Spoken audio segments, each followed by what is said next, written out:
That's right. The following segment is sponsored by Graves McLain. How do we keep teenagers from becoming a car accident statistic? It could help if parents know the statistics and discuss them with the young drivers. And of course, there's tips for avoiding distractions and other good advice. The attorneys at Graves McLain want to help families stay safe. And one of them is here this morning. We have Chad McLain back on the show. Good morning. How are you? Doing great, thanks. Awesome. All right. Well, first of all, we were talking about some of those statistics earlier in the conference room. Really scary to think about. They are. They're staggering. I mean, I knew some of them before we kind of got ready for this spot, but it's staggering. The numbers are incredible. You know, car accidents are the #1 cause of death for teenagers. That's the first. Nationwide, there's 6 teenagers that lose their lives in a car accident every day. I mean, I can't really get my head around that, but that's a number that's published and through the CDC and other state and national agencies. And then it says 6,000 teens are killed every year in motor vehicle accidents. And then what are some of the reasons that they're saying that causes that? Obviously, you know, a big one has to be texting and driving, but car accidents among teenagers have been a problem for a long time.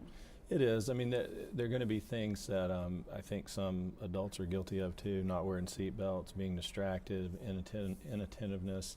Inexperience is something that's obviously concerning. That's one of the things that you have to have experience. You know, that whole chicken and the egg conversation you have. Right. And so, how does a teenage driver get experience before they're licensed to start driving? And the answer is that got to go in parking lots and do things that maybe we used to do before we were 15 or 16 years old. I think practicing a lot is probably the thing that I would recommend outside of the roads and outside of those dangerous situations. I remember being in driver's ed class, and my teacher was sitting in the passenger seat, and he said, "Erin, I know that all of your teachers say, 'Look at me when I'm talking to you,' but this is not one of those instances." Yeah. Show me you're concentrating by not looking at me. Right? Yeah, look at the road, please. Yeah. So what are some other kind of pieces of advice you can give for new drivers? I think, well, I mean, I would give the advice to new drivers and also to the parents of new drivers. First of all, the practice part is something that the parents have to have an open line of communication and trust with the driver. Yeah. Obviously, before they let them out on the road, on the public roadways with a vehicle that can kill people, kill the teen driver or someone else.